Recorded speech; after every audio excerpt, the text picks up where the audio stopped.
Hello everybody, today in this video I'll show you how to fix the Instagram notes not showing or missing, so let's jump right into it. First, maybe an update for the app can fix it, so let's go ahead and update Instagram.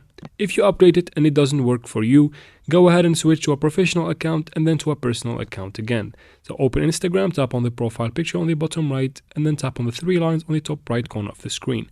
From here go to your settings and then scroll down from here until you find account type and tools. Tap on it. Tap on switch to a professional account, tap on continue, and then proceed in setting up your professional account. Once you do that, switch back to a personal account just by going back to your settings. This time look for creator tools and controls, tap on it and then tap on switch account type. From there tap on switch to a personal account and then tap on switch to a personal account.